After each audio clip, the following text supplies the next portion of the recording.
Welcome, everyone. Can you hear me? Great. I'm so happy to have you with us for this session, which is called Scaling Maskani Digital Peacebuilding in Kenya. My name is Michaela Ledesma, and I'm with the organization Build Up. Joining me are my colleagues, Jerry McCann, Caleb Gichuhi, and our great colleague and collaborator, Fredrick Ogenga. So we'll be with you for this workshop. And just as we get started, a couple of small admin notes. If possible, it would be great if you could introduce yourself with a few words in the Zoom chat so that we know who's with us and we can do the same. And if it's possible for you and you're comfortable, it would be wonderful if you could join us on camera, but absolutely not a requirement if that's better for you. So just in terms of an overview of how we'll spend the time this session, we'd like to offer a context and process overview of the Maskani project, and then move into breakout sessions. We'll see if we end up with 3 or a smaller number of breakouts exploring these topics, digital strategies at scale, broadening and amplifying the digital peace building process, and incentivizing the facilitators.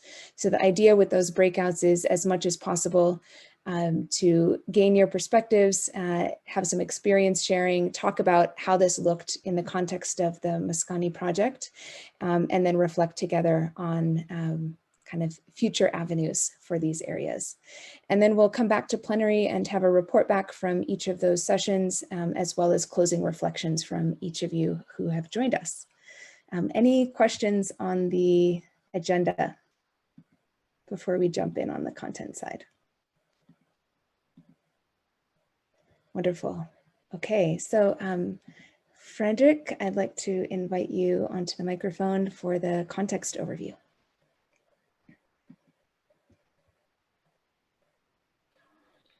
All right, Michaela, I hope you guys can hear me.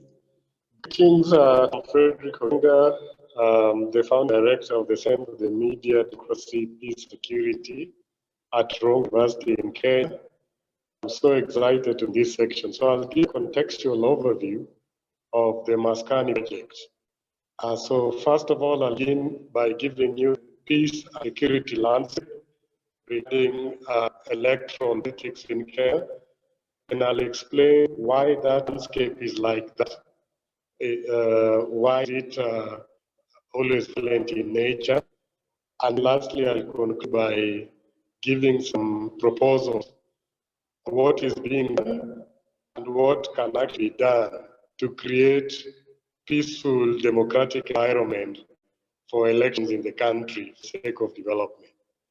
So to begin with, Michaela, you can take to my first slide.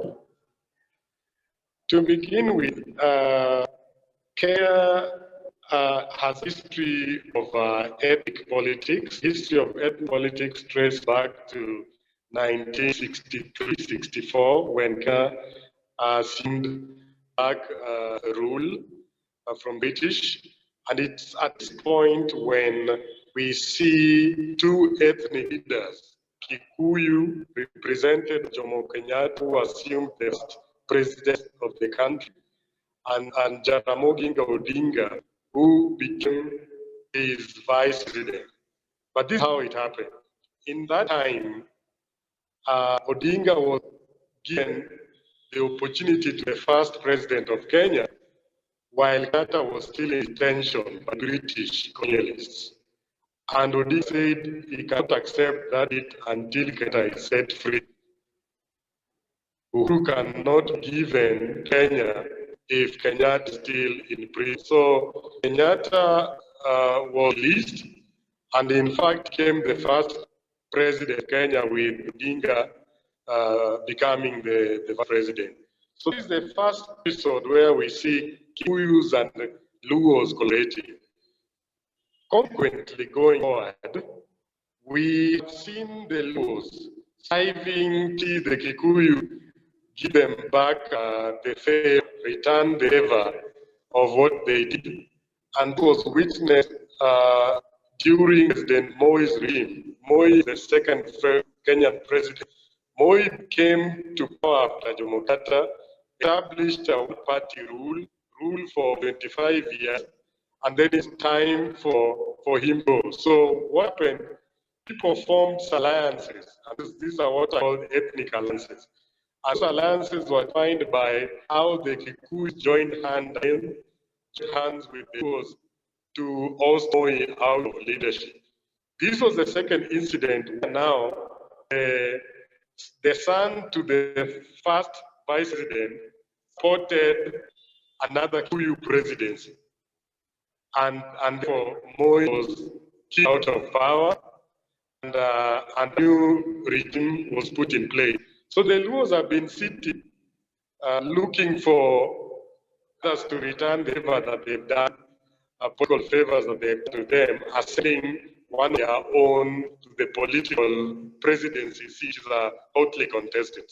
So we see a historical trajectory of political debts, and we are seeing a history of suspicion and deception in politics. This is so, you move me to the second slide, Michaela.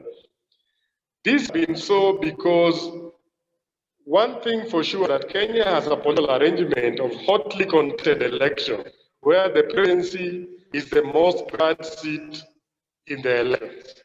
You win the presidency, you withdraw. You don't get the presidency, you get out there with nothing. We have this system called winner takes it all political system.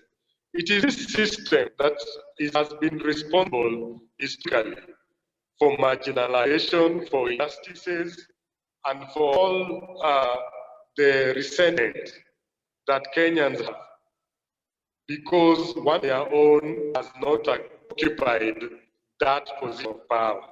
So we find political presidential elections being hot contested, and obviously they have led to a number of elections. So Kenya has been characterized by a cycle of elect violences. The worst case of those violence witnessed in 2007, 2008, which actually led to some form of national reconciliation. I'll get to that later. Next slide.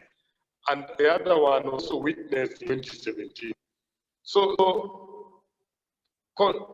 hot contests about the presidency has often led Kenyans into violence because they believe that if one of them is not in the presidency, then they have nothing, they'll gain nothing out of the Kenyan national cake, they'll remain marginalized until the other electorals go. So this being the case, in 2007, 2008, there was serious violence, and that violence led to some form of mediation. In my slide, you can see, on the side of my slide, you can see Raila Odinga shaking hands with Mike Kibaki. Apparently, when I just began the presentation, I told you that I supported Kibaki to remove the second president, Moi, Daniel Arap out of power. When Kibaki got the presidency, Kibaki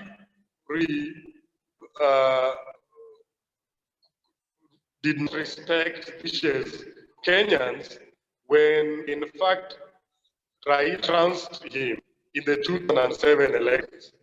That led to that violence. So they had to reconcile together under what's called National Code and Conciliation Act of 2008, which normally known as the handshake. In that handshake, a power position was created, that position of the Prime Minister. This position was in Kenya, pre-independence Kenya. It was created by the British.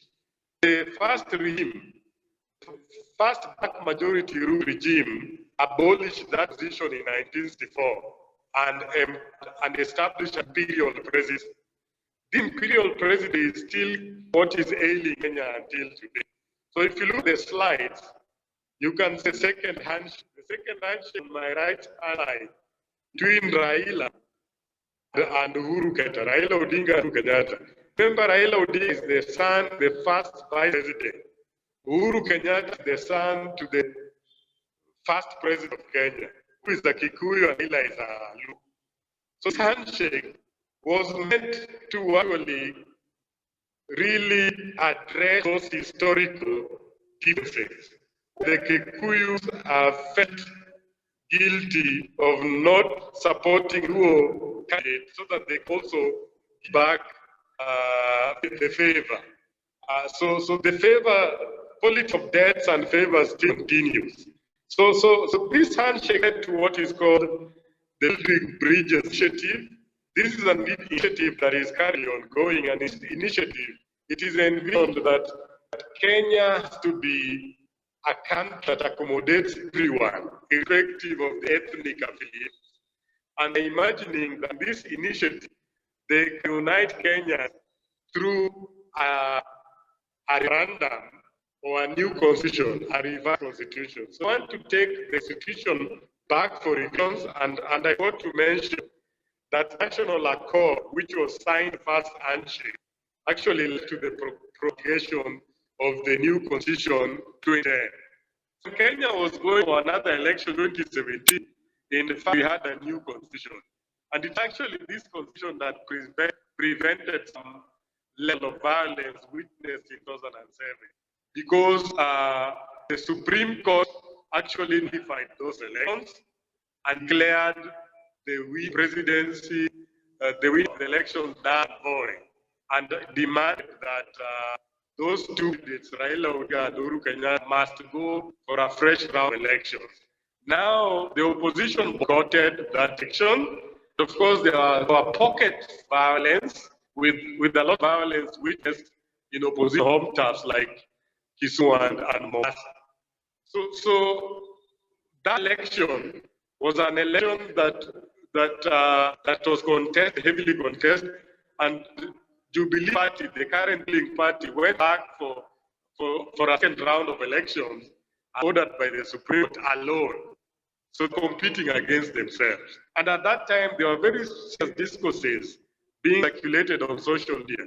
And I remember at that time, Kenya was already partitioned in the People's Republic of Kenya and Kenya, the old Kenya. In other words, the opposition leader voted election and went and swore himself in after the president was sworn in, the official president of the Republic of Kenya. He went and swore himself in with his supporters, and of course that led to a lot of controversies with a lot of hate being circulated on social media and issues of secession gaining prominence. So this kind of pressure led to the second hand, as you can see in that photo there on my right hand side. But if you look at the other photo on the lower slide, you can see again they are crying justice.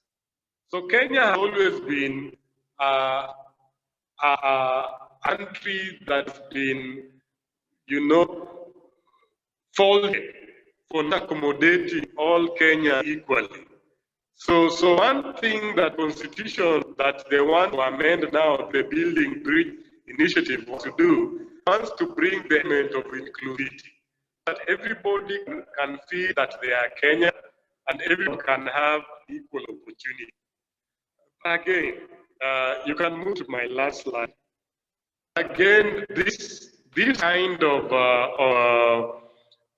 violence that we witness every electoral cycle is of course because of the fact that Kenya is still trying to navigate what we can call institutional design for democracy, an institutional design for democracy that can be inclusive and accommodative of all Kenyans, irrespective of their ethnic affiliation. And this is what is in most African states. Most African states do not have a proper institutional design that can lead their democracy to prosperity where they want it to be. So it's often the democracy characterized by violence democracy. And seen, we've witnessed countries like Nigeria, Ivory Coast, South Africa, with what we call conciliatory democracy. Conciliatory democracy, democracy that is negotiated. Democracy that means that if in Nigeria we have the Lani and others who want to be in leadership, then Haus and Fulani and what have you, then the presidency not just be maintained by one tribe. If it's held by the Hausas, next time it's going to be held by the Fulani. So a rotational presidency. And that's what I call an African design of institutional democracy, institutional design of democracy.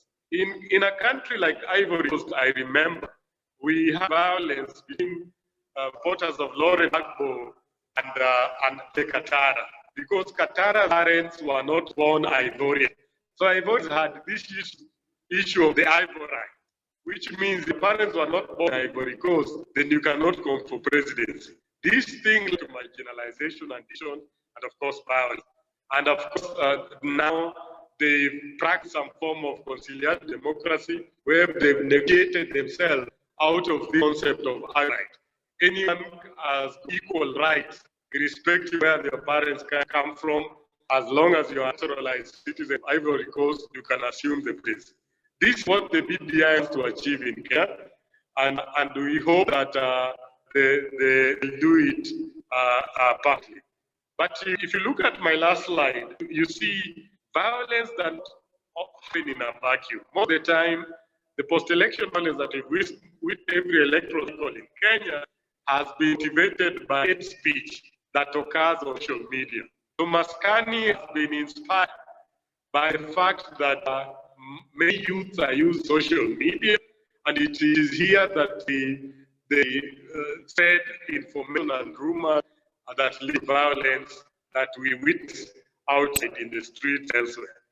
So social media is a double-edged sword. It can always be used for instigating violence, but it can also be used as an instrument for building peace, as we've seen in the project we are just concluding in Kenya called Maskani. So I think my colleagues will talk about Maskani details, but we see social media as a potential time bomb. It is not properly utilized. People are not literate about how to use social media, especially now Kenya is going at this highly contested referendum and of course 22 election, which is another cycle where we are stimulating, and you're already seeing the warnings that there will be worse violence than those we saw in 2007 and 2008. Thank you. Thanks so much, Fredrick. And we'll just move right into the overview of the Maskani process. So essentially this was a partnership that we developed together with Fredrick at CMDPS and Build Up. We are a nonprofit organization based in the States, and we've been doing a lot of work addressing conflict in the digital age. So this is building on a project that we've been running in the United States since 2016 around polarization in online spaces. Thanks to Fredrick, we were able to develop partnerships with an additional 5 Kenyan universities. And together those universities brought 60 student facilitators into the process who have either a background or an interest in peace building, as well as in digital engagement for peace building. And we also received a KMF innovation grant, which made this whole process and engagement possible. So what did this look like? We started with an in-person social media lab that explored digital conflict in Kenya. That was a kind of kickoff workshop and just kind of talking more about the specific context of social media and dynamics there. And then we moved into a 4-week training phase. And this was all, of course, just right after COVID lockdowns began. So whereas normally the ideal would have been for the students to be able to gather with their faculty in each of the universities and connect for training, it was all done over WhatsApp. In the 4-week training phase, we delivered videos and interactive assignments twice a week, and covering areas like intro to tech, conflict and peace, dynamics of online spaces, online dialogue, skill building, and sustaining online engagement for peace. And all of this was essentially to give a common frame to explore peace and conflict dynamics in online spaces, and to provide an opportunity for the beginning of skill building by our student facilitators within their own social media feeds. So through these assignments, they practiced skills like positive messaging or listening and empathy skills, as well as actual depolarizing dialogue. Following the training phase, we moved into a 10-week practicum phase, which we're just coming to the end of now. And based on the interests of the universities and the students who have been part of this process, we decided to focus our efforts on 3 main topics, which of course you'll have gotten an intro to in Fredrick's nice context introduction. So those are politics, ethnicity, and then very timely COVID-19. And again, the training and the support to the students continued via a closed Facebook group and WhatsApp groups. So in the practicum phase, we connected these 60 students into single spaces on WhatsApp and on Facebook, so that they could also learn from one another's experience and build a sense of broader movement or cohesion. And it's been broken into 5 2-week sprints, each of which accompanies a particular approach to digital peacebuilding practice, which I'll say more about in a moment, and in which we've done our best to really foster and create ground for collaboration and learning across the universities and participants. So digital peacebuilding strategies that we focused on, and these were developed as part of our US-based commons work, things that we observed were happening, were working, or that we tested and developed an evidence base for in our own digital peacebuilding interventions. So the first is promoting positive messaging. So this is where we're bringing positive values, invitations to action, highlighting and amplifying positive actions or activities that are already happening within a particular context, and using social media to amplify those. The second is humanizing peace. So this is, if you've ever come across a friend's story online about a transformation or something that they experienced and grew from, this is really what humanizing peace is about. So for those of us who grew up in a society that, like here in the US, we have a lot of political polarization, this might be my story of how I grew up in a town that was very politically polarized, but learned to engage in constructive dialogue. And now I'm comfortable having conversations with people across the political spectrum. For Maskani, there were a lot of very powerful stories from students around their experience of ethnic divides in Kenya and their vision for unity and peace, overcoming tribalism. Creating change from within is where we have positive messaging or interrupting of harmful behaviors within a particular identity group. So this is where, for example, students who belong to a particular faith tradition would call forward values from that tradition as a way of inviting a different way of engaging on social media by those who are also part of that group. And this we know to be one of the most powerful ways of creating change, is not by asking people from groups you don't belong to change their behavior, but instead really promoting positive values and interrupting harm that's happening within your own group. And then that will have a ripple effect out. Finally, listening and de-escalating. We've seen in our experience on the Commons, and the students in Maskani definitely had the experience of the power of focusing on listening and helping someone be heard on social media who is engaging in a maybe in an escalated way, or in a defensive or conflictual or aggressive way. And so they practiced skills in how do you listen well in such a way that that can de-escalate and create different ground for the conversation. And facilitating depolarizing dialogue is probably the most challenging among these. This is where students intervene in threads that are highly polarized, and they apply their listening skills, but also seek to create ground for perspective taking across different people who are following that thread. So if you can imagine a very heated debate happening in a social media thread, and someone who drops in and starts to engage in a very different way, asking good questions, asking for people's experience behind their perspective as a way to create, again, different ground for that conversation.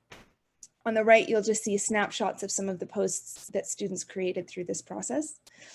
In terms of engagement support and incentives, we provided certificates or providing certificates of completion as well as online graduation ceremonies for both the training and practicum phases. For the practicum phase, because we wanted to incentivize engagement in these different substantive areas, as well as engagement and building a community, we created a badge system that we're able to track how students are engaging and then award them badges that help to build toward a certificate and graduation. Because of the connectivity issue with COVID, mobile data bundles have also been an incentive, but also more importantly, help to facilitate student connectivity where they've been in their home places and not at the university where they'd have access to Wi-Fi. And we've also incentivized different aspects of their engagement in these challenges across the different peace building approaches with additional bundle awards during each of the 5 sprints. I won't say much about this, but reporting, monitoring, and evaluation has been an important part of what we've done. We've used different methods for that. The main thing that we've tried to focus on is helping to surface lessons that the students are developing through their own peace building practice and facilitate the exchange of those across the student university teams. And that is enables them to accelerate their process of learning and the effectiveness of their peace building practice. And we're soon moving into a participatory evaluation workshop in which we'll invite reflections from everyone who's been involved in that process, including a visioning for the way forward. Just a quick note on results.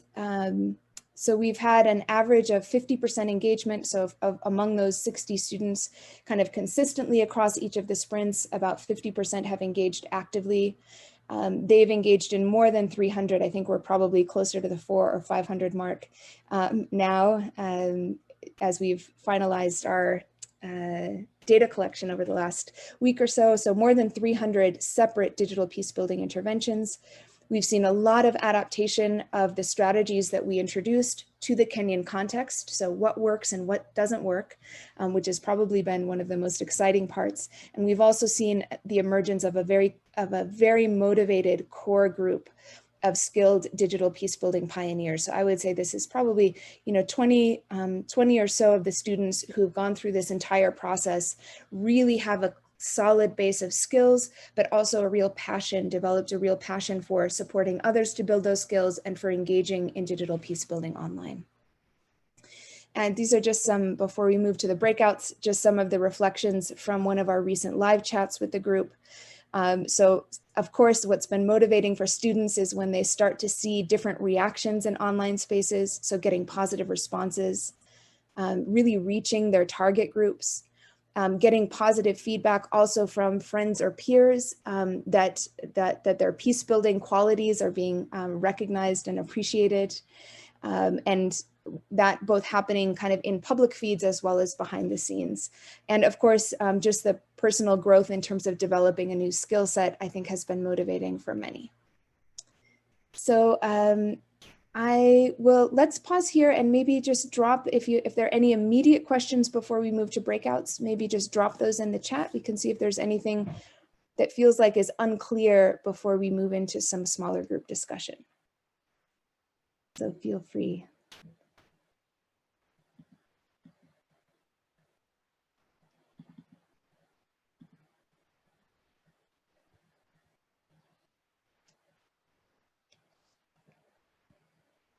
All right, I'm not seeing any questions in the chat, so I think we can move into breakout sessions and look forward to continuing the discussion with you there. We'll come back in about 20 minutes, back to plenary.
Wow, that went so quickly.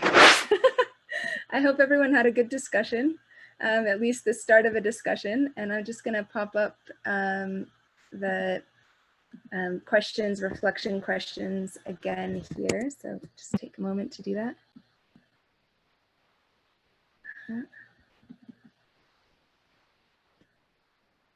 Great. Are you seeing breakout sessions page?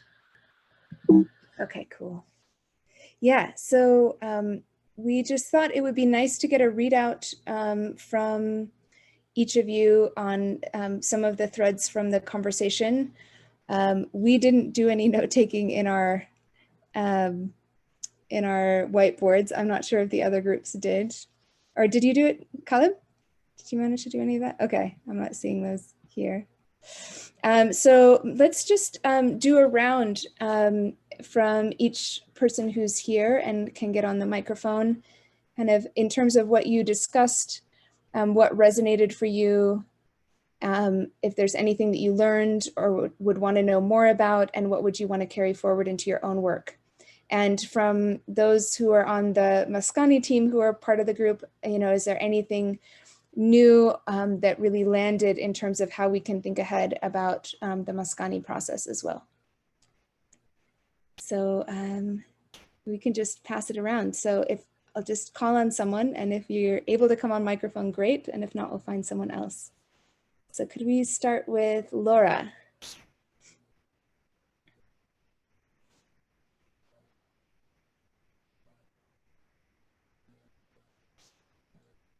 Okay. How about Marianne?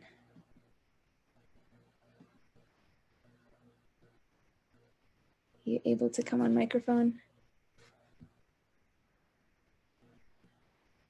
All right. How about someone who's able to come on their microphone coming on? That will make it easier.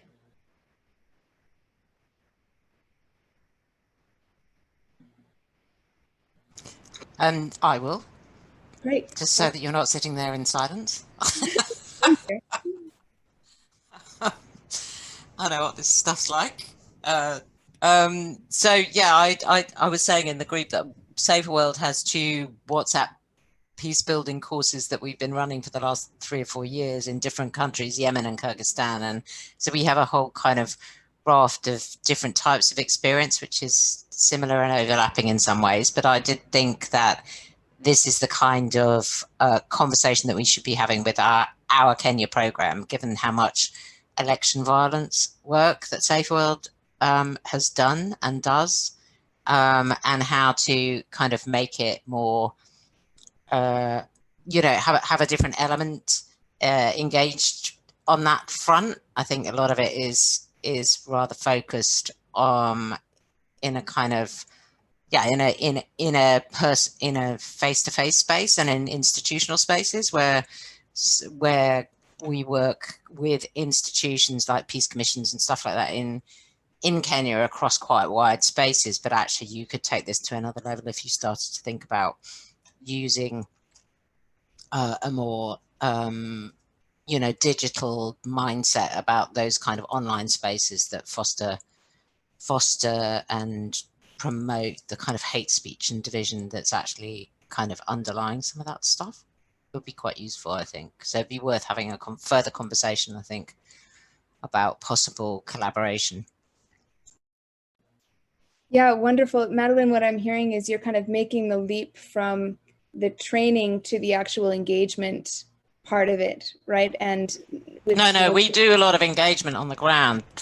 We do the training and we do it. What I'm really talking about is the online space. Got it. Whereas where we tend to take it is into an offline space where people do projects on the ground with micro grants and engage in communities and stuff like that after having done the training. And so there's this sort of element of the online space that is slightly missing.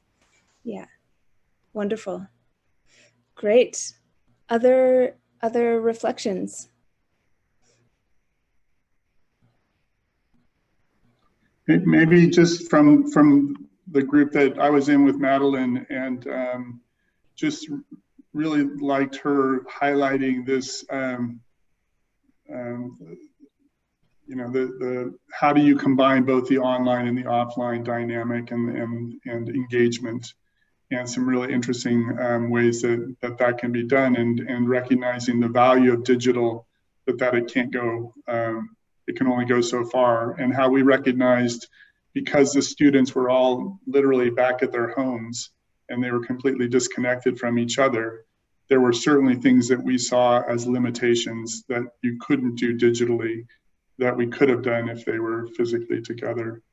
But also Adrienne was in our group from Search, and I don't think she's here now, but she shared about the work that they're doing, and also the work they do with Solia, and that platform that allows, Solia provides a platform that allows people to interact across divides digitally. And I just shared that this was something that we've tried to tie into with Solia as a nice addition to social media, basically text, that if you can get face-to-face time across these divides that you're discovering in digital spaces, that can be quite nice as well. Wonderful. I think on the digital peace building, skill building side, one of the interesting conversations that has come up in Maskani, you know, is students testing out the same skills that they've been working on in online spaces and testing those in their offline peace building practice. And so that prompted a reflection back from our side that really these skills are skills that have been developed in the offline world, right? And that we're now making this kind of link into online spaces, and what is the adaptation, or what can that look like in order to have the kind of impact that we'd like to see and shift the narrative and the context for conversation online. But for example, around listening and empathy, we got the feedback that a number of students had started to practice that in their conversations with other students or friends or family members, and that just starting to recognize the different possibilities of that in terms of being able to promote peace. So that's a really nice, I think, virtuous cycle of doing the digital work online and recognizing the connection, and that these skills aren't something, it's not a rocket. It's not something different from what we have been doing in offline spaces. It's more like an adaptation, and that they both feed one another. Michaela, I would want to say something. Yeah, please, Fredrick. I would just want to add some. I think I gave a contextual overview of the nature, the landscape of peace and security landscape in Kenya regarding political conflicts and electoral politics. And one thing I would want to say is that digital media becomes a tool that helps you. It's a manifestation of events that are actually unfolding offline in the community. That in fact, before something happens online, it is happening offline, and vice versa. So the offline spaces are very key, and I like what Madden observed, and of course the kind of work they are doing in there. Offline spaces are also very critical spaces, because those are spaces that are occupied by the youth that are used as gangs for hire during political elections. And these youths that are used as gangs for hire are walking around smartphones, and they are using the smartphones to project images of what is happening offline, online. So I think it's going to be very critical also as we move forward, move with the spirit of that digital spirit, without forgetting the factory of where this hate and recklessness and division and violence comes from is a flesh and blood space of dust and sweat. And this is where people slaughter each other because their candidate is not speaking the language that they expect them to speak, because the candidate is speaking a different language, and yet others are speaking a particular language that they don't really want to accommodate. So I like that match between offline spaces and digital space going forward. I think one of the interesting things about the difference between those two ends of this spectrum is that we start from the offline space and have used digital tools in order to support what we know in the in ways that enable us to I suppose make greater difference using the digital space. But equally, I just wanted to say that with Yemen, we were forced to turn our work into an entire WhatsApp peace building environment because of the war. We could no longer do any of the things that we were used to doing in person and in places where nobody could travel, and because so we were forced into a complete redesign of our program using WhatsApp and the kind of spaces that were available. Nobody could get on Facebook. Nobody, so we used it as a kind of way of adapting, but we were forced to. We had no other choice, and that's what's been interesting about that, is how it's enriched both that program and other programs in the organization because of the work we had to put in to translate our entire program into a sort of WhatsApp space, really.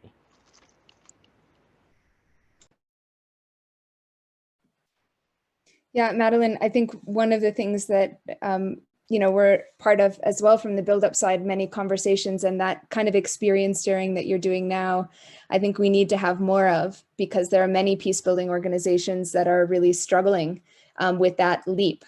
And despite the realities of COVID or of working in contexts where conflict realities mean that our normal forms of working are no longer actually working, but that process of institutional adaptation is often very slow. And at the same time, we often see so many innovations in communication and approaches and connectivity that are happening at the community level. So it's often already there in forms. So, and it's really up to us to help to connect into that and have the conversations that allow us to engage in ways that are building on the innovations that are already happening, so that we can work together toward our objectives. Yeah, but great, so great to hear about Safer World Experience. Yeah. Other reflections or can also be lingering questions that have come up from the presentation or the conversation so far in the breakouts?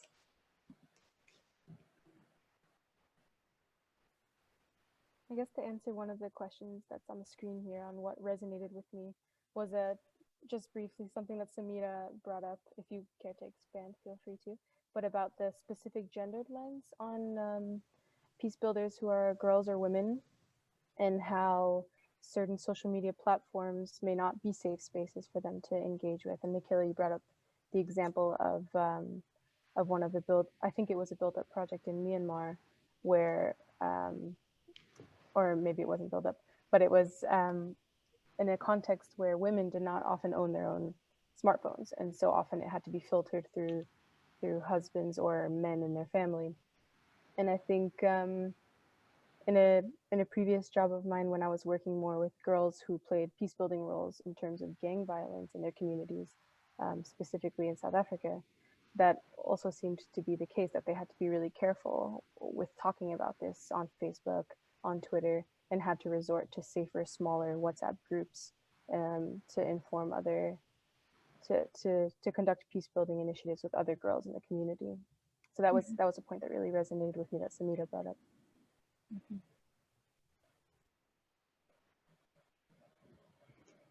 Yeah, from that conversation, we talked both about the kind of design aspects. How can we design for women's engagement or girls' engagement? So that's taking into consideration connectivity and tech literacy and access and so forth. And then the other aspect being really around the creating safe spaces and community that can support women's and girls' engagement in digital spaces. So kind of both of those dimensions, all prompted by Samira's input.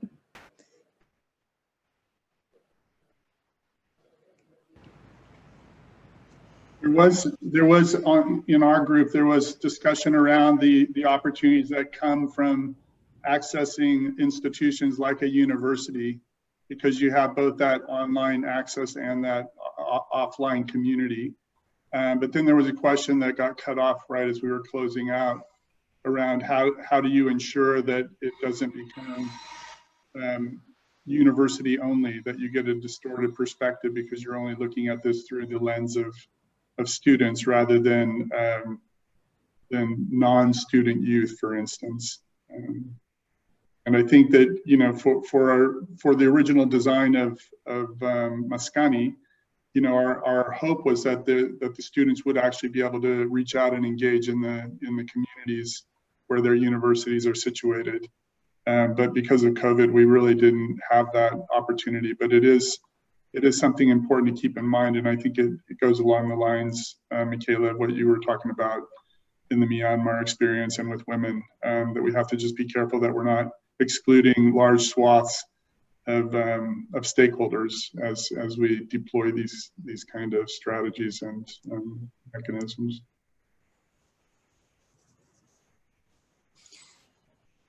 I think the other thing that was mentioned was this kind of, you know, a particular instrumental group of people are moderators in online spaces that themselves feel the need to be supported as well in those spaces when they're dealing with, you know, highly rancorous and often insulting or difficult conversations. And I think that if there's one reflection that we have over the period of time we've been doing this, is that the moderator group is the linchpin. It's absolutely the key. And there's literally, if you mess that up, you mess it all up. And so that investment in the training and the support of the moderators for all of it, and the replication through those increased numbers of moderator groups, is actually where the resources need to be put, and where the support and the mentoring and the accompaniment over time. And it's not enough just to have training courses. You know, that level of accompaniment over time is actually much more. You need to sort of consolidate it much more. I mean, I think that's one of the key things we would take away from both the work in Yemen and in Kyrgyzstan, is that moderator group are absolutely pivotal. That really resonates for our US-based work as well as for this program as well, where it can be tempting. And I think when we think about, you know, social media metrics or engagement metrics, people who are, you know, kind of have a sense or are excited about innovation immediately think about reach and numbers, right? But what we know absolutely, and what we've kind of had to hold together as a support team for Maskani together with faculty, is let's make this deep investment in a group of digital peace builders who will then have the skills, but also the community support to grow and to engage in a way that will have wider reach. So absolutely, that resonates so much, Madeline. And I think it's, you know, it's also because one of the things that we really care about, and I think it's a challenge often of traditional campaigns, and it happens certainly online, probably in a more pronounced way, is a kind of preaching to the choir, right? Where we are sending out peace messaging, but we're reaching people who are already like-minded.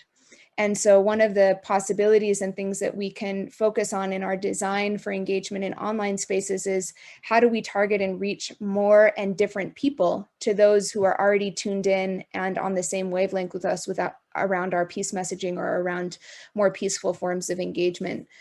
So that's come up, I think, for Maskani. And one of the things that we really encouraged, I think it was touched on earlier, is, for example, really tracking trending hashtags and entering into conversations or engaging in positive messaging using hashtags that we know have this broad reach, rather than coming up, for example, with new hashtags that kind of represent your sentiment, but that aren't really going to have the possibility of touching different people. So I think that's, you know, just in terms of the actual, what are we aiming for in online spaces? If we're trying to shift the tone of the conversation, if we're trying to change the dynamics, give more constructive contact and communication and engagement across different identity groups or conflict divides, then we have to think about those kind of strategies of how are we going to identify and reach those who are maybe, in the case of the US, if I'm of a liberal political leaning, how is it that I'm going to be able to reach out and contact and have a conversation and constructive engagement with someone who of different political views? Yeah, and I wanted to say one other thing that we didn't have so much a chance to chat about, but the difference between public and private platforms. So I think one of the things with Maskani, and certainly in this kind of ripple out effect when we invest in the moderator group, as Madeline so nicely framed, is that there will be part of this conversation that's visible in public platforms and spaces, but there will be a lot of it that's also continuing behind the scenes in private closed groups or in WhatsApp groups or in other forms of communication. And so tracking that is kind of less the issue, and it's more an acknowledgement that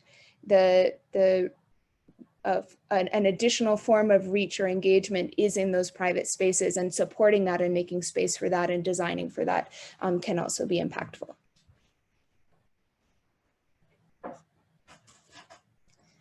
Yeah. Yeah, Caleb, go ahead. Yeah, there's something I just wanted that is coming out that I find quite interesting, combining the offline, online conversations, and also taking care of the moderator group that Madeline is talking about. And what I've seen in the past is when you have a team that is engaging on these online spaces, but when they know that there is another sort of reinforcement or activity happening offline, then it creates that support system in a sense, knowing that these reinforcements coming from both sides. And the same applies to communities that are working offline. So one of the ways that when you combine offline and online conversations, when you have a systems approach, as opposed to starting like offline and then sort of adding an online component just as a support, but having them roll out at the same capacity, the same way, Madeline, you changed your own entire program in Yemen. Now imagine if there's another program happening offline where where possible, running with that online program.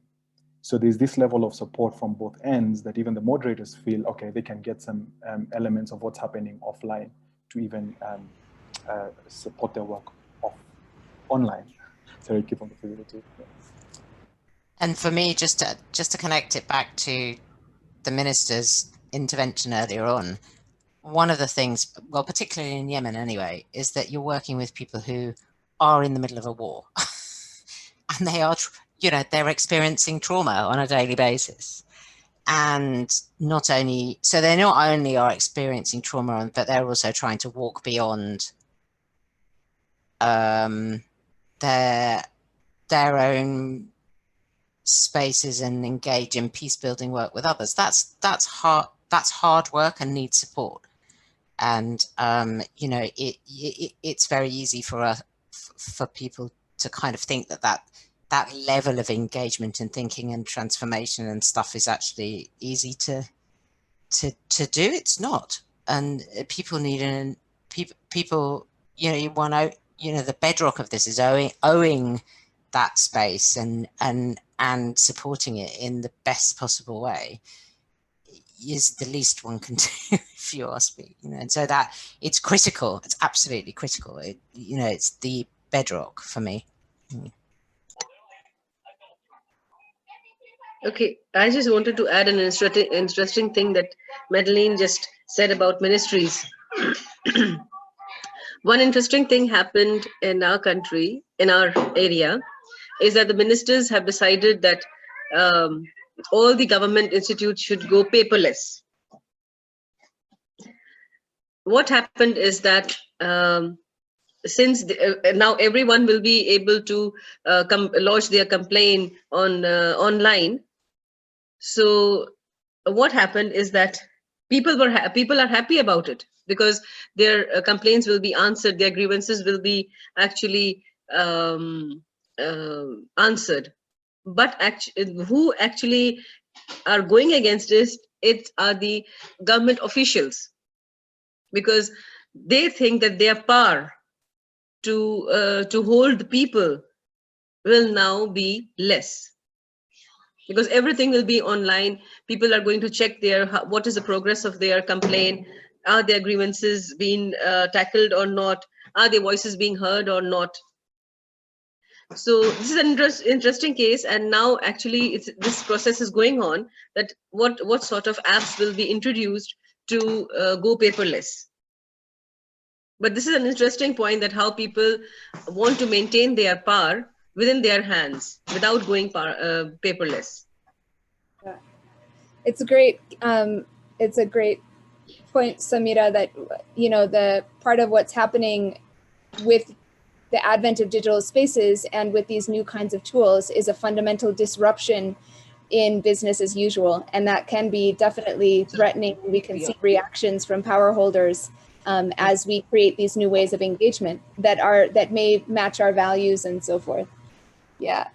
I'm sorry, we're just at the end of our time. So I just wanted to pop up a closing slide here and appreciate everyone. I know it seems like many have signed off already, but if you'd like to check out some of the content that the Maskani group have created, you can search the public hashtag, and there's an email address that you're welcome to use to get in touch with us for further conversation. So thanks everyone for being here. Thank you. A wonderful event. Yeah. Thank you very much. It's great to meet you all. And I'll be in touch. Bye-bye. Bye, thank you. Bye. Bye-bye. Bye-bye. Bye bye. She's from Peshawar, not from